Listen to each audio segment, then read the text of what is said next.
So this is what we're going to do. My name is Michael White. I work for VMware out of Palo Alto. I have a new title, Senior Technical Marketing Architect. Really what it means is I dream up stuff in the BCDR space to help you, the customer. Some of you are partners to help you, in other words, try and put collateral into your hands. As an example, some things broke on Sunday. Before I rushed off to work here, I sent out a newsletter to our partners so that they knew the day before a couple of things that break, so that when they go out to see customers, they won't have it break for them. So I just dream up stuff, basically. So data recovery, it's a great product, and we're going to talk about it, and any questions, just let us know. Oh yeah, we'll just skip that. So agendas. If any of you have seen me present before, I'm not very fond of agendas, so we're not going to spend much time on this one, but I have an opportunity to use my laser, and I love these things. The appendix, it's in brackets. This is a very famous deck, believe it or not, because everything I learn, and when a customer asks me something, and I write it down, or the customer writes it down, and I go find the answer, the customer hears the answer, but guess what? I put it in this deck. So VMworld gets angry at this deck because it's 60 or 70 slides long, and they don't realize I don't go through all 60 or 70 slides. So just remember, the appendix in brackets is where I catch, the place where I store everything that's cool and good to know. Otherwise, we'll just go through things. So we're going to go through the basics. We're going to learn about installing and configuring. We're going to talk about some best practices.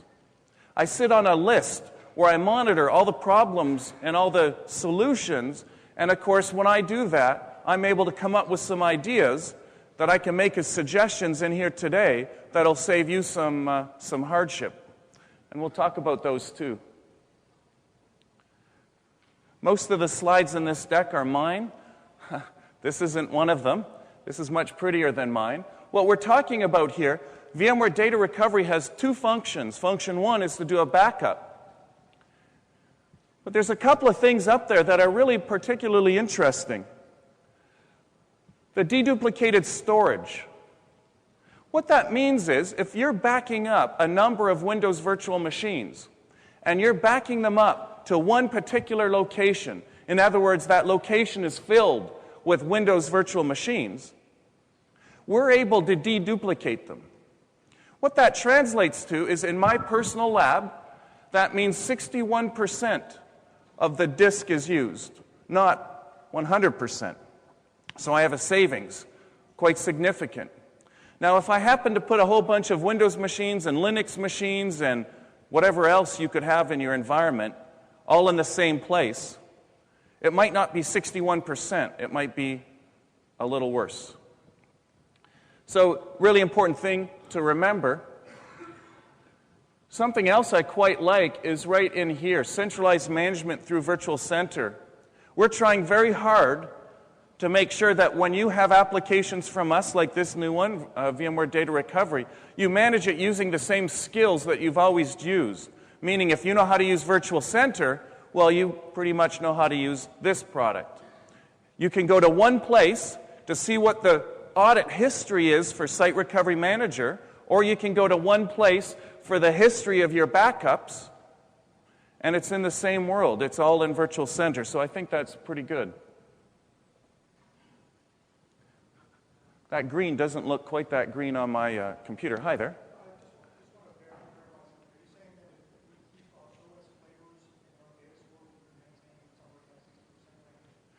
Oh, see, that's what I worry about. So the gentleman is just asking if he keeps the same OSs in a data store, that he's going to get about the same rate as I did of deduplication.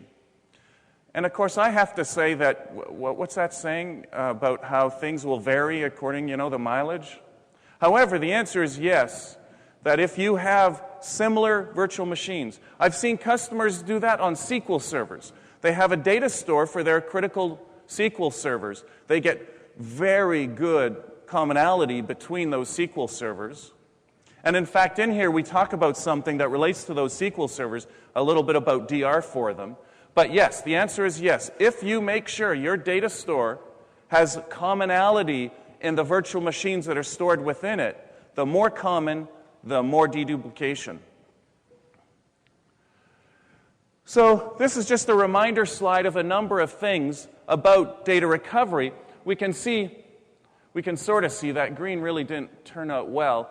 Starting at the top, it talks about how it's a virtual appliance.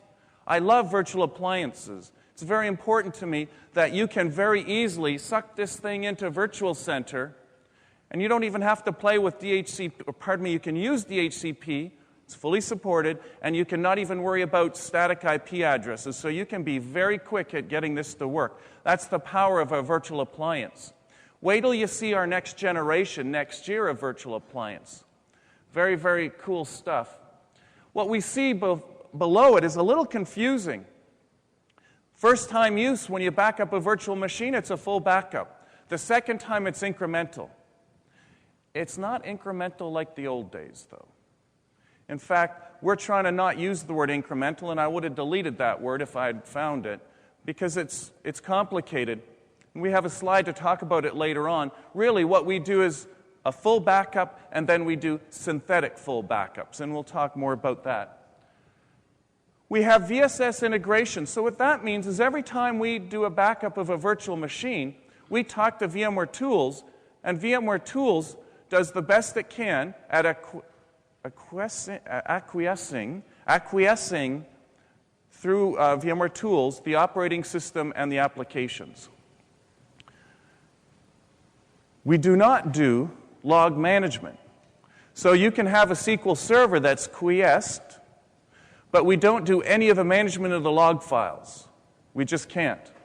But we are working exceptionally hard on that. We have a fellow dedicated so that next year we'll have a new version of VMware Tools, and one of the things that it'll be able to do, and my fingers are crossed big time, is in fact manage the log files for SQL, so that our VSS integration with VMware Tools will go that far. And that'll mean, as an example, you won't have to pay company XYZ to put an agent in SQL. And to be honest, it'll work real good. Yeah. Yeah.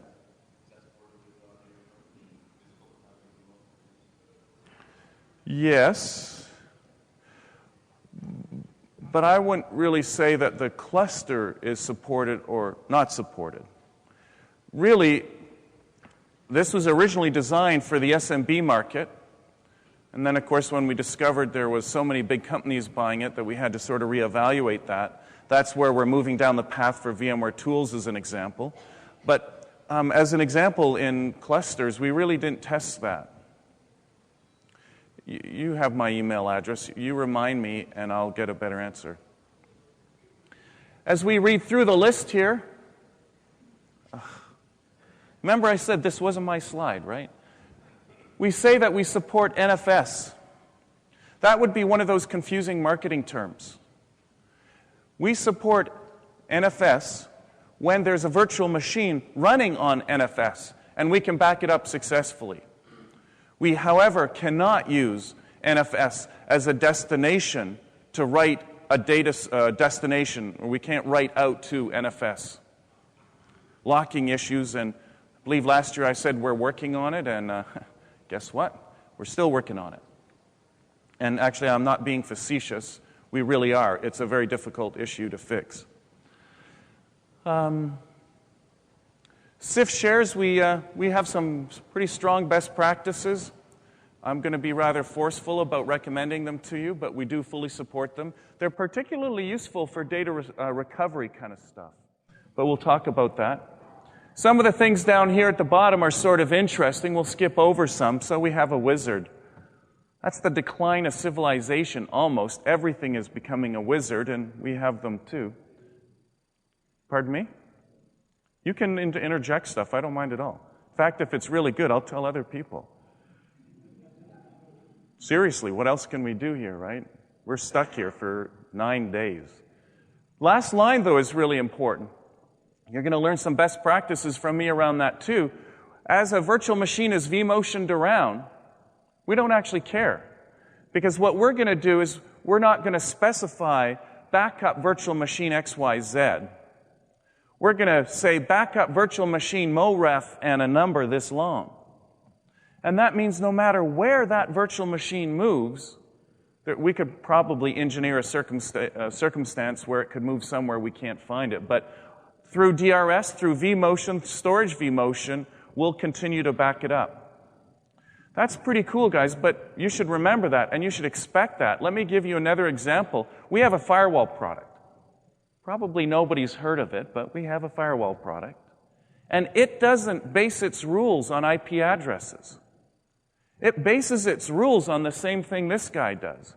So think about it for a moment. You have a web server that you have a rule protecting it so that it only has inbound port 80 from the internet.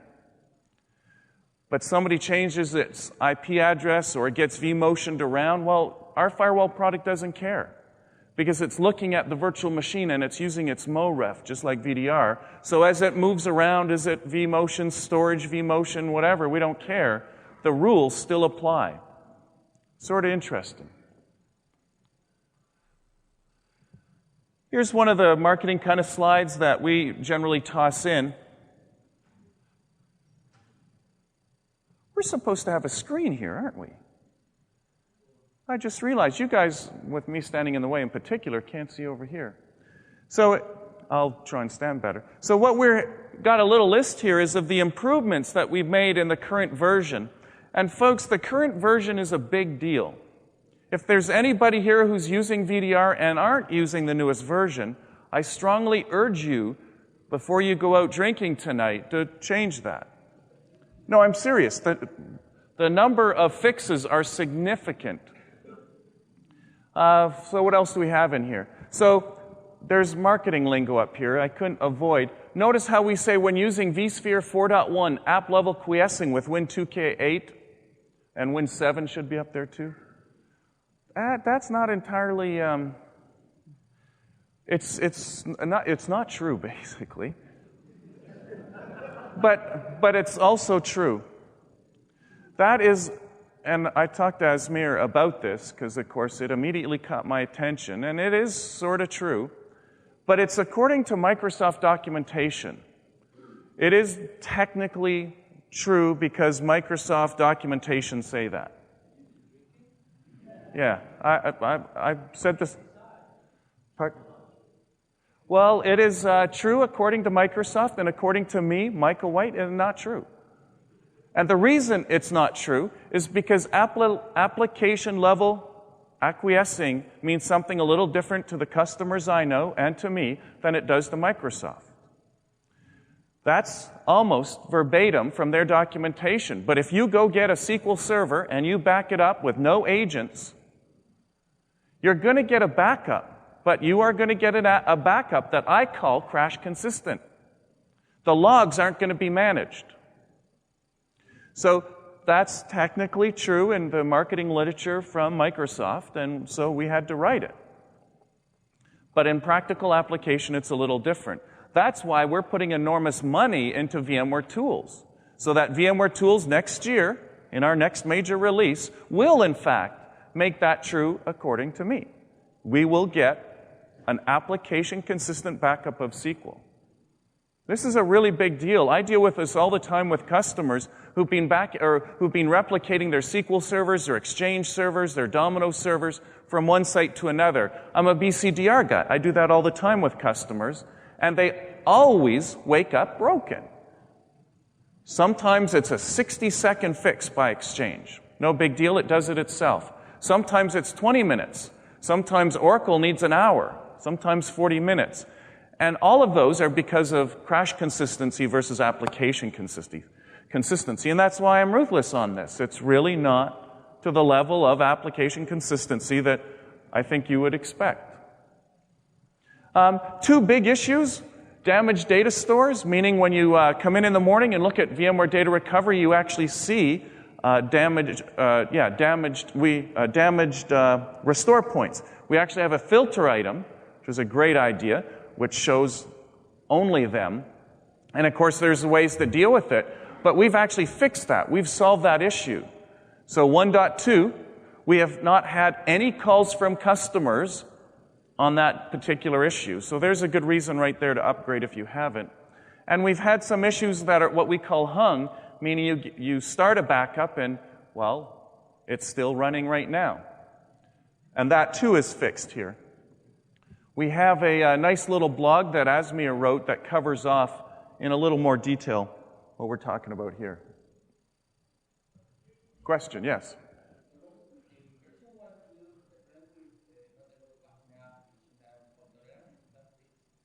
No. No, so the gentleman was just asking about fault tolerance and VDR. We have a number of applications. VDR is one, Site Recovery Manager is another one, where we cannot preserve the state of FT. But we preserve the state, we do a good backup. So what that translates to is in a crisis, you use VDR to back up and then you do a restore. What you have to do is re-enable FT. So it comes out, but it comes out. And I believe if you do a Google very soon now, or maybe last week, something like that, there's a script that you can use that'll automatically bring it back. I'm sorry, I didn't hear that. Oh, tricky. So, the gentleman is asking, is this enterprise ready? And the gentleman went on to mention a number of things about how he's seen data recovery be a little flaky and really not up to enterprise level. Well, here's my opinion, and we all understand that means you can't complain to VMware what I said. It's just my opinion. My opinion is 1.2 is, in my experience and customers I visit, not flaky in any way, shape, or form. It works very, very well.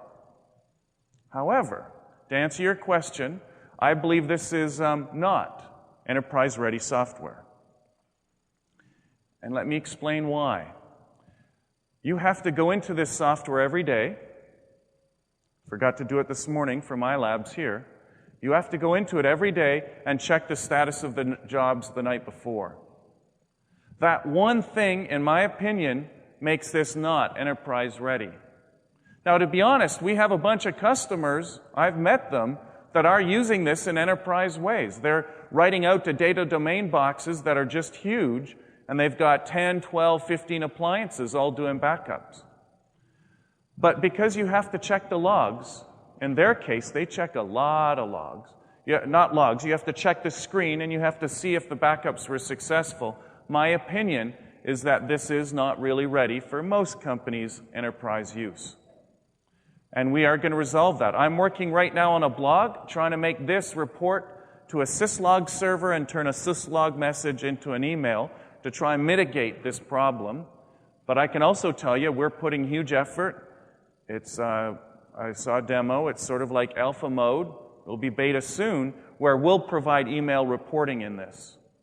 In that time frame, I think that it might be worthy, a lot closer to enterprise. And just hold on, guys. Just last thing. I recommend those enterprises to use this for the IT guys instead of snapshots. Snapshots, I'm sure some of you might agree with me when I say they're a pain.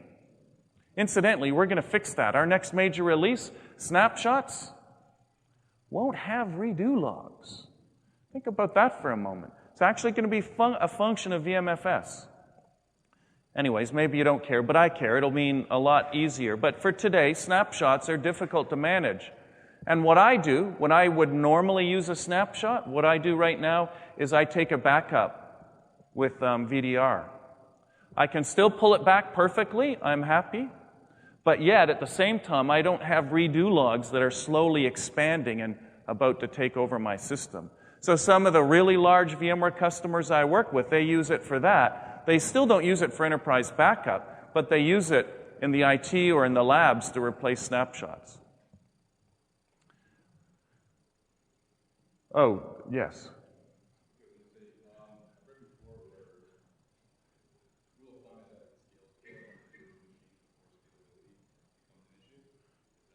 Still true. We'll talk about that when we get, and a few other things around that for scalability when we get into the best practices. Did I see another question over here? Yes. I'm sorry, yes. Thank you for reminding me. The question, and I appreciate that. I'm supposed to do that. So we had the question about scalability limits. In the past, we've mentioned that 100 virtual machines backed up by this tool is roughly the limit, and that's still true. Even in the current version, 100 VMs is still a really good guideline. In fact, in 1.2, it's hard-coded for that. But we also have some other things we've done to improve scalability, so you can back up a lot more than 100 VMs, but we'll talk about that. Per appliance, yes, thank you. 100 virtual machines backed up per appliance.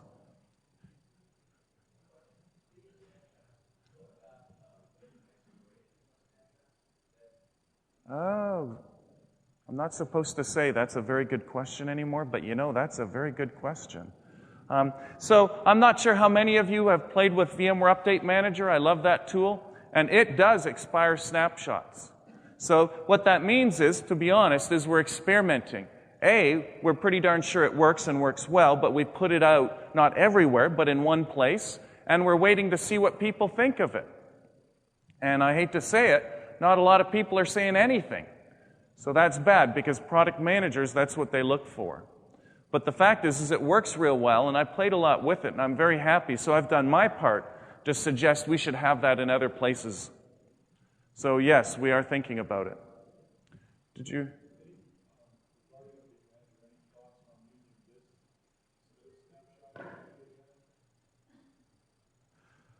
No, actually,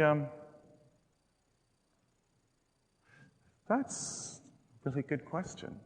Yes, I will ask. There's a very nice lady I can ask that of.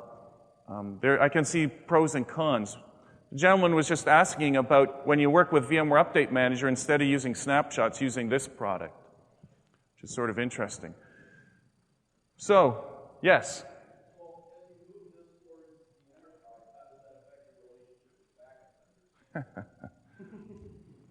So the question is, as this moves more towards the enterprise, how does that affect our relationship with our storage partners and our backup partners, of which generally we have some fairly serious relationships? Well, I can mention one of the first things we're going to do next release is that VMware Tools thing. Believe it or not, they love that, because that means they can do less work on their agents and actually less money, and they'll be able to get a better result.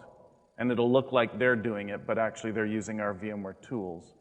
So I think it'll be an exciting, tenuous relationship.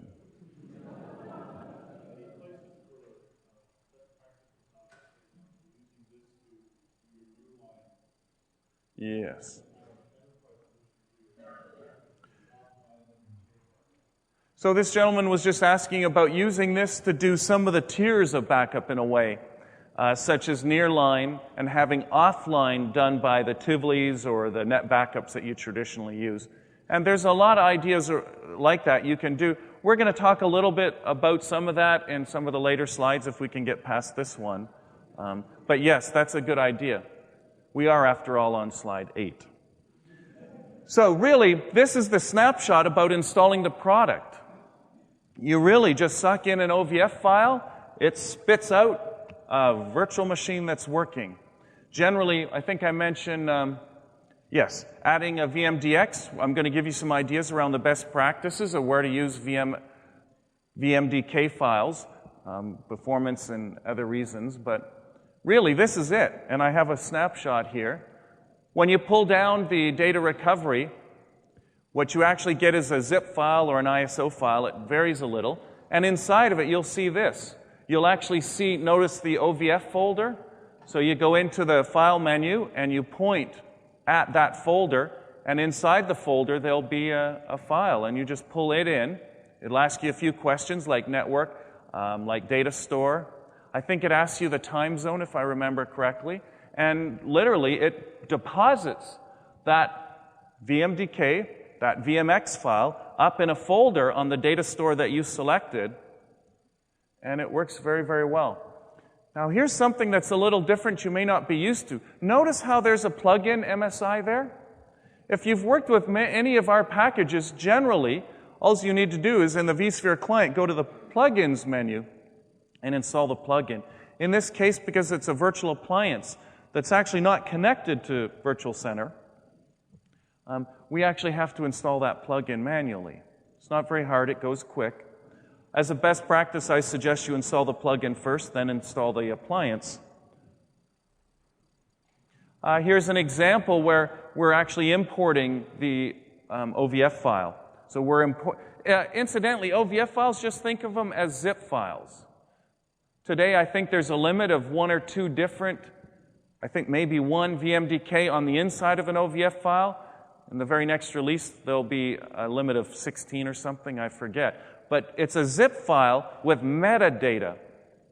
We can just select it here, and I think I have, no I don't. We actually select it here, but then it asks you questions, or it doesn't ask you questions, as the metadata has taken care of it for you. I know corporations that they use our Studio package. They use OVFs to send packages, like a zip file, to another office.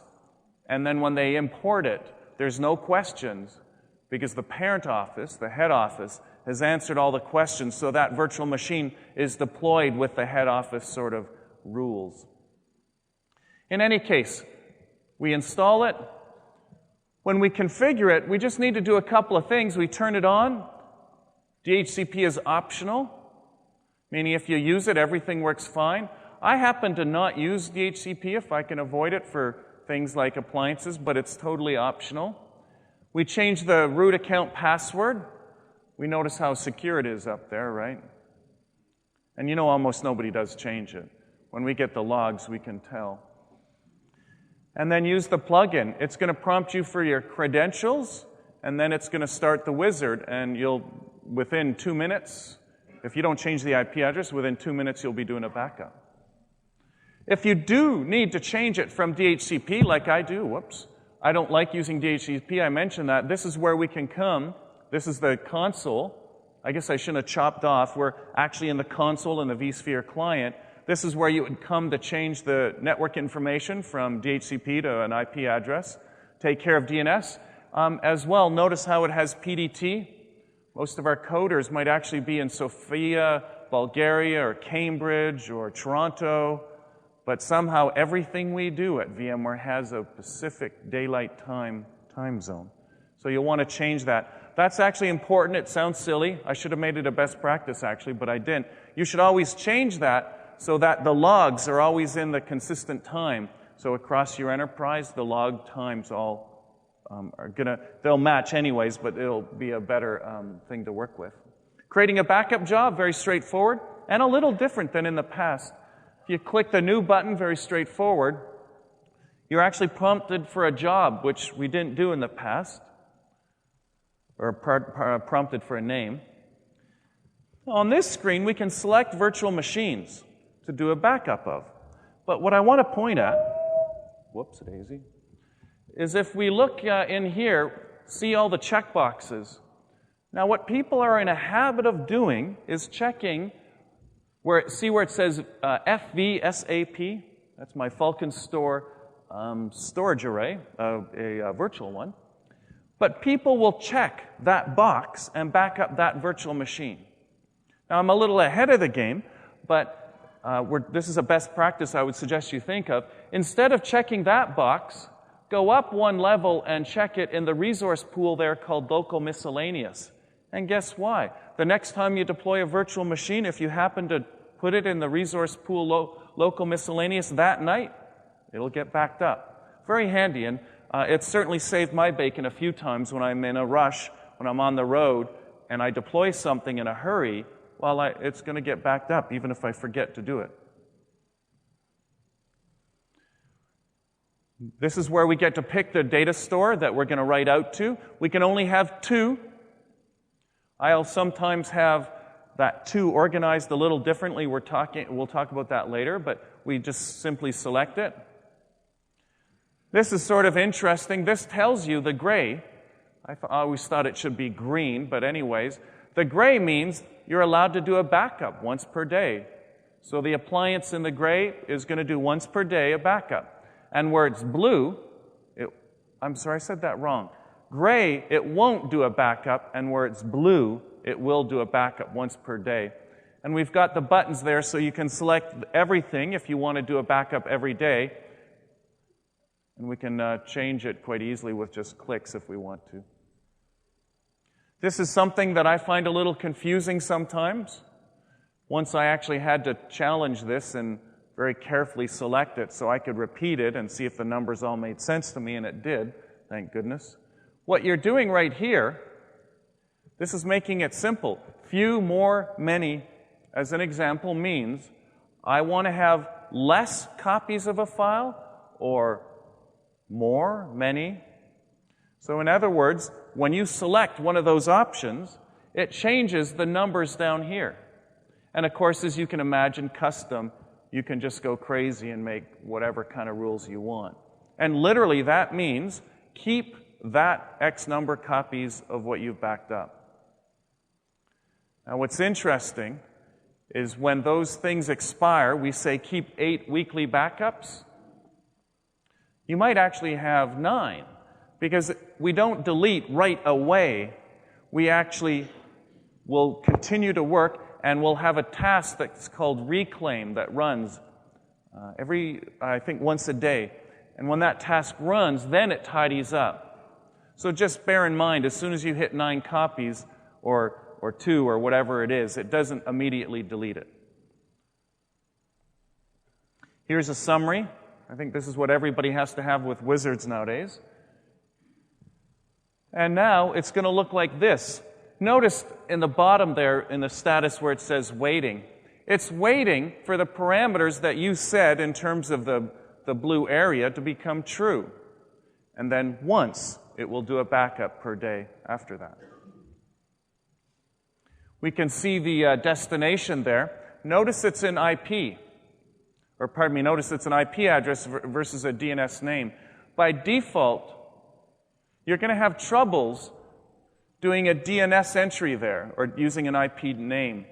And one of the slides I have in the appendix is how to log in and change it or change the DNS information on the appliance so that you can use a name instead of an IP address. But if you're using DHCP, you'll have to use or not always, but most of the time you'll have to use an IP.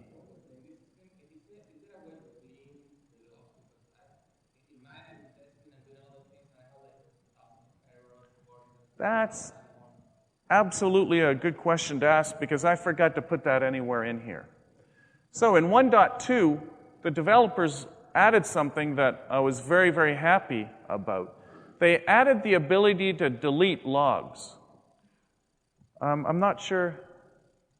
Somewhere in here, I think I have a slide and I'll show you. You can have a big log that shows a whole bunch of different things, and you can absolutely right-click and select delete and clear things out. On 1.2, yes. Now, when I, in the middle of the day, create a backup, I did this on Sunday when we had reached, Sunday, when we had a bunch of stuff for our truck that hopefully you guys will see and get a kick out of. When it was all working and I was happy, I looked at all my guys and I said, you know what, it's time.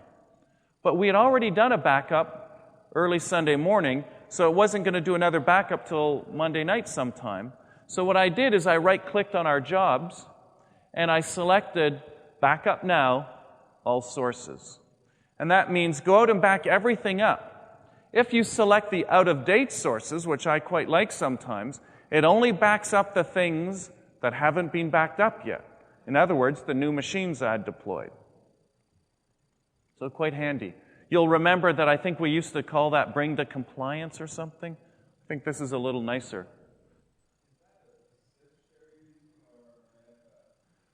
Very good question. Oh, there I go again. I shouldn't be saying that. We can tell in this case that we're actually using a CIFS share.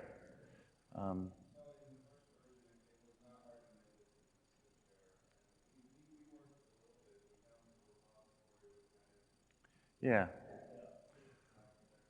We'll talk about that. I saw a call for help recently, and the customer was using a CIFS share that had free 5.4 terabytes of storage. And we don't support that much. We support a max of 2. And yet he had free 5.4 and was complaining to us about performance issues. Yeah, CIFS, you have to be careful, and I have a list of best practices around CIFS.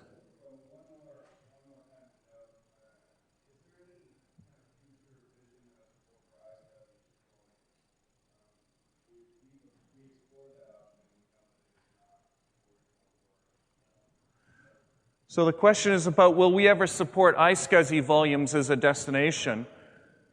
I haven't heard any discussion of that. Right now, we would say we support iSCSI, but with VMFS layered on it. So I haven't heard of anything, but I'll see if what happens. So we'll just move right along. We're in the restore process now. What we're looking at is a number of backups.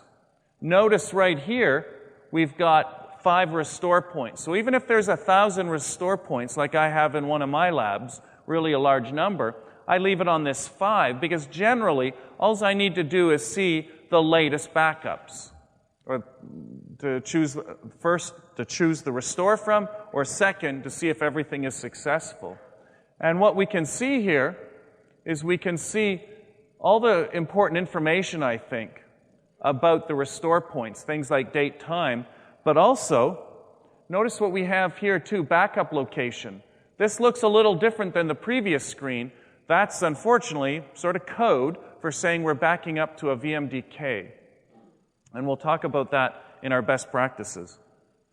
We can simply highlight one of our boxes, and that would be the start of our restore process.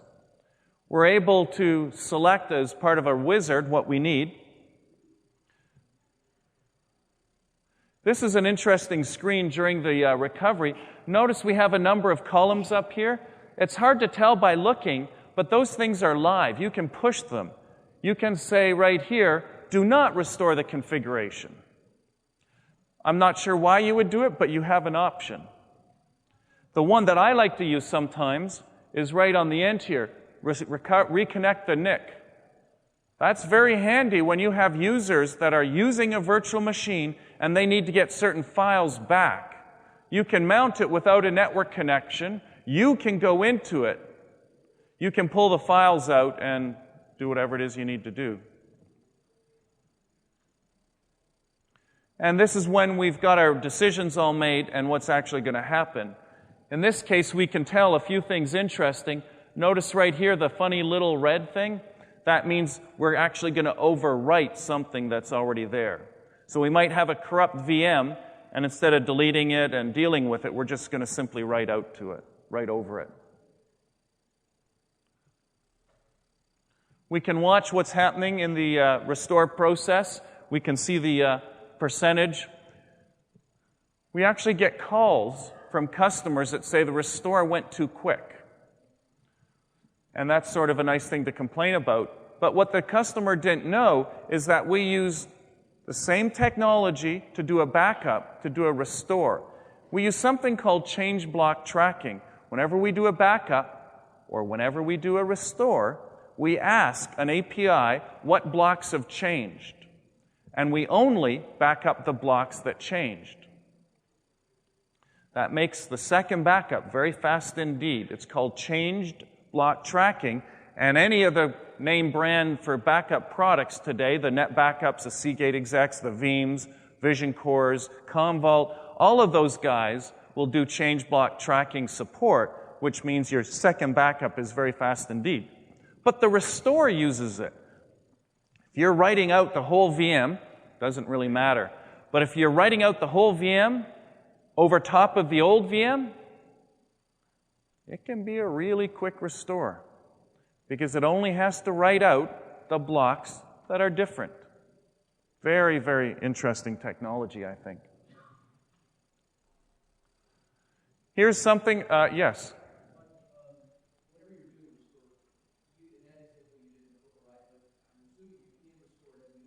Correct. I often, when I do a restore of a new VM, I'll do it without the network connection just in case, incomplete information. But I've been getting in the habit of the last year or so, I try not to do that. I try and overwrite the old one because it goes faster.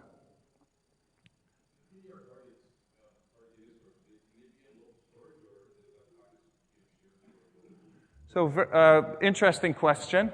And the question is, can we handle local data stores, or should we be in a best practice of having our destinations on shared storage? That's a good thing to think about because, of course, if it's on local storage, there's no vMotion capabilities. DRS is never going to help you. If you accidentally forget and do a restore to a really busy web farm, DRS isn't going to save your bacon. Because you put it onto non-shared storage, we can't do anything. So really, I would suggest that generally, without knowing more, dropping it back on shared storage is a little more flexible. But at the same time, local storage works fine, absolutely.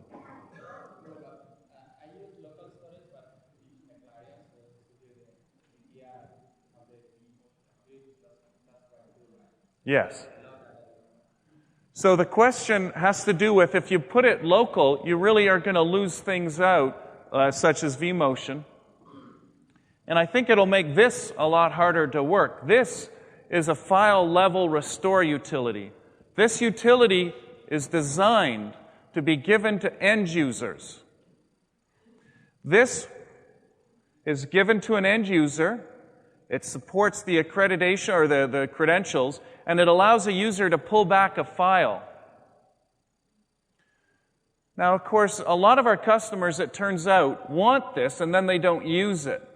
And not because it doesn't work, because it's a beautiful GUI tool. It's very straightforward. I've used it many times, and it works. But it's just a little different than what people are used to.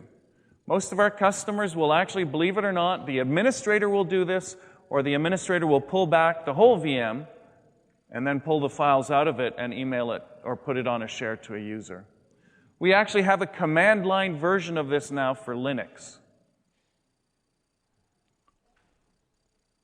This is just what it looks like in the GUI. You actually, if you have the rights, you get to see all the different backup jobs and pick which one that you can actually pull files back from. And it's Explorer interface. So I just about said Finder. I'm a Mac guy. But you go in through the Explorer, and you can just literally wander and pick the individual file, Control-C for copy, and then Control-V somewhere on a network share or whatever. Okay, so we're going to change a little bit of scope here. We're not going to be looking at the install. We're going to start looking at some technical things and some best practices. And the first thing up there is know your policies, know your retention policies. Some of the customers I deal with are military or they're financial, and they have these ruthless, tough people that every now and again visit and start auditing their work.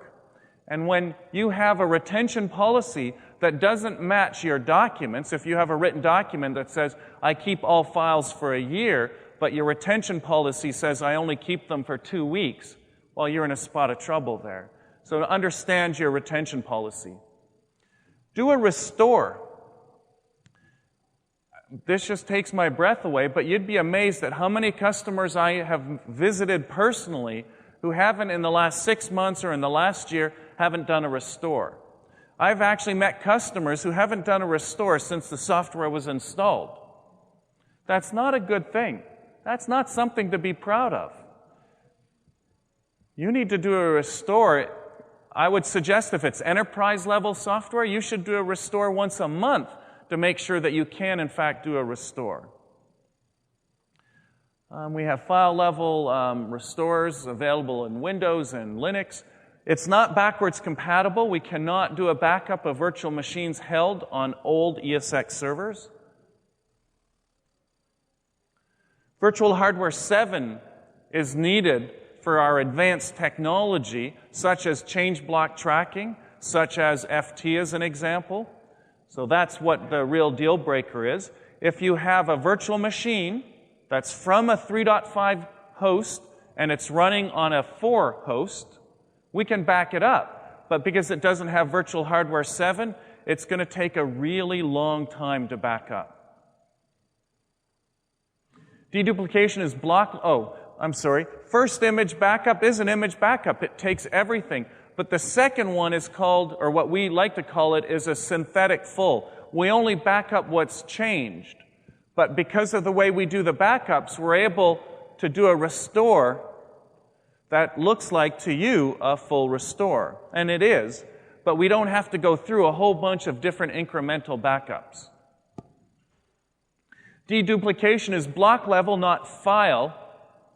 And it happens across our VMs. That's where I mentioned it's a good idea to have similar VMs in the data store to really increase your decrease, whichever way it goes, so that you have very efficient use of space. We still can't, believe it or not, we still can't change the fact that it's once in every 24-hour period we do a backup. It's just a little more work than it sounds. And then there's a reminder there, if you select at the resource pool or the cluster level, you're going to get any new VMs backed up, whether you want them backed up or not, and generally that's a good thing. This is really where we talk about retention. This is where, for me, as an example at a customer site, I would talk to them on a whiteboard, where we'd really sort of count up, what does this mean, and draw a picture of it. This is where we can see on a virtual machine the virtual hardware level, just the summary screen. We can always right-click on the VM to change it. And I say the right-click thing, but really, I work with customers that sometimes have hundreds or thousands or 10,000 virtual machines, and of course, you can't right-click on 8,000 virtual machines. We would use VMware Update Manager to do it there. Archiving. This is a really good one to know, in my opinion. This is the way that you would be able to do a backup, or a series of backups. Let's pretend what I use, actually, is an iOmega device. I have 2 iOmega devices, and I don't really do this, but what I could do is I could use this instructions to be able to take one of those iOmega devices and put it off-site. Very, very handy. In fact, I have some screenshots for it.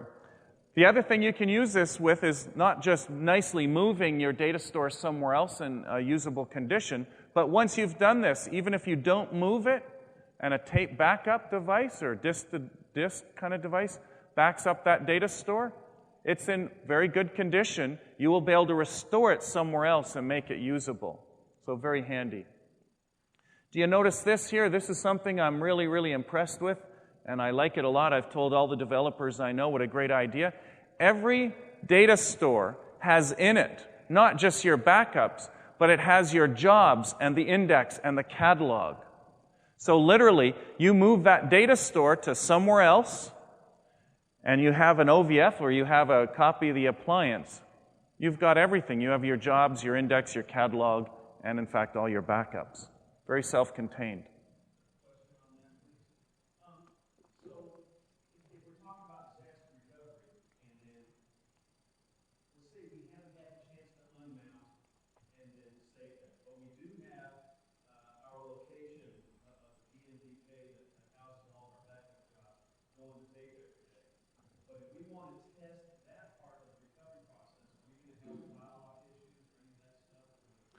So if I understand everything that you've said, what you're asking is if you don't do the unmount, and you have a copy of the data store somewhere that hasn't been unmounted, but it has actually been forcibly or through an outage or something like that unmounted, you might actually have some issues.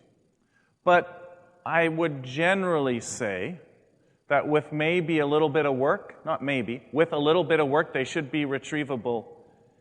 And it involves doing a reclaim, an integrity check, and maybe doing a couple of integrity checks. But quite frankly, I would suggest you just call us and we'll work with you. But yes, I've done that a bunch of times by accident, and every time I've not lost anything but a bit of time. Question in the back? I'm sorry, could you say that again? No. Was that an Australian accent that asked me that question? Okay, I apologize. Very good point. I was just asked that question by an Australian recently, and I brought it up to product management, and they're thinking about it. Today, there's no PowerShell access. There's no way to do that sort of thing, but it's now on the roadmap. So one day. Here's where so you go into, we can see it on the left side here. We're in the configuration menu, destinations, and we can get to the unmount. So we highlight the data store and hit unmount, and now that means it's being closed nicely. It's application quiesced, in other words, and you can copy it or you can back it up, do whatever you need to do. Here's an exciting feature. I quite like this one. This allows you to do an unmount of the data. Pardon me, I should back up. This allows you to make your data store location larger. It's quite easy. You really just go into the vSphere client, and just like you can for any of our virtual machines, you can click on the virtual machine, right-click and go to Edit Settings, and then select the hard disk in question, and you can go up to the top right corner, and you can actually make it larger. It's a live action while the virtual machine is running. Then you restart, in this case. You have to restart the appliance. You unmount it. You may get a prompt to do an integrity check, but the fact is you use the extend option when the destination is not running or it's unmounted, and it will grow to that new size. So it works very well. I've used it quite a many times. So here's the vSphere client where we're going to change the size. Very straightforward. We do an unmount and then we do an extend, and it becomes larger. Yes?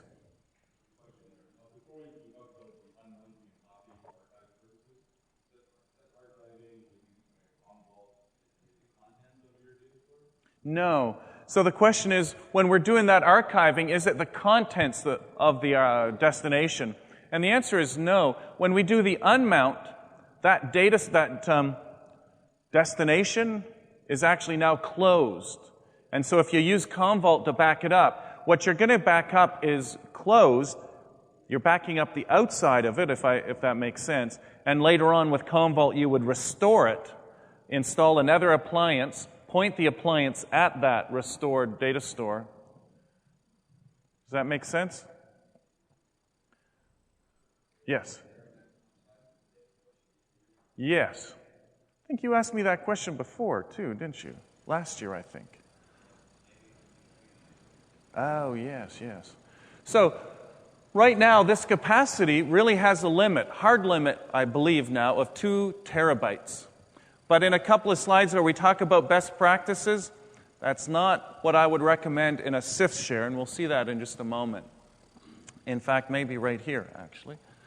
So keep your data stores to around 1 terabyte in the middle there. The max is 2, but from a performance standpoint, 1 seems to be a better number to work with. And for CIFS, 500 gig. The other thing, too, and we have a real problem with this in our support organization, we have a lot of customers who have spent $100, $139, and they've bought a CIFS device, and then they use VDR to write out to a $139 CIFS device. It's a little problematic. Those devices don't have much capability for throughput, and a continual writing of a whole bunch of data once a day is a bit hard on them. And that's why sometimes we need to say a 500 gigabyte maximum recommendation for the size of the CIFS share. And even on those $100 devices, that'll make things work a lot better. My CIFS devices, I think, are all $800 or higher, and I don't have any of the issues that some of our customers call us with. But starting at the top, this is my list of sort of strong recommendations, starting with use the OVF to install. You don't have to, but I strongly recommend it. Static IP that you add into DNS, I think is a very good idea. 2 destinations, and then 100 virtual machines per appliance. We can actually have 10 appliances now, if that's what you need to do. Now, this is a real fine point, but I'm a detail guy sometimes, and I recommend you use a thick virtual machine disk instead of a thin. I know it's the in thing to do thin provisioning. Everybody likes to do it, and for most things, I don't really care. But because this is a backup device, and because at times it's going to have a lot of throughput hammering at it, I do recommend you start with thick, not thin. And I strongly recommend VMDK. The performance you get from backing up to a VMDK, comparison to a CIFS share, is huge. Huge. So as an example, if you're doing backups for DR, then I say put it on a CIFS share, but buy a nice CIFS share. But if you're doing backup so that you can recover files from users, I would not hesitate in an instant. I would always use a VMDK. It's fast. Yo, question.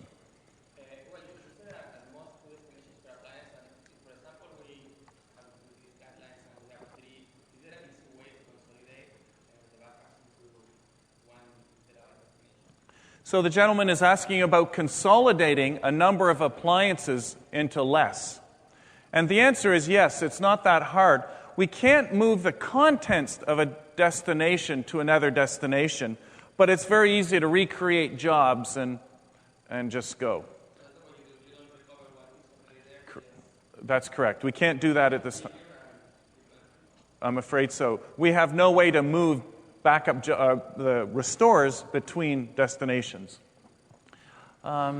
Here's something that I have to strongly make sure everybody understands. So if anybody doesn't, please argue with me or ask again.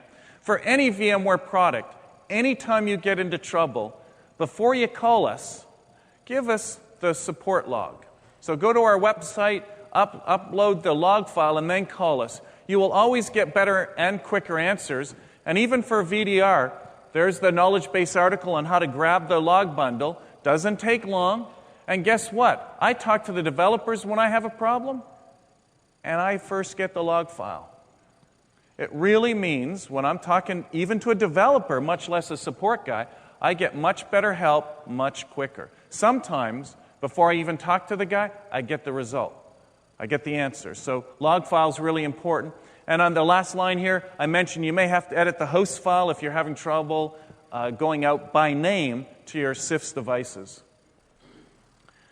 5 to 8 gigabytes is what we need in the beginning of the data store or the destination. So I suggest starting with a 40 gigabyte data destination.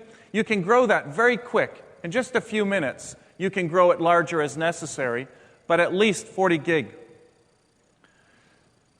Have the virtual machines in a particular destination be similar if you can. In other words, what some customers do is they have a Linux destination and they have a Windows destination.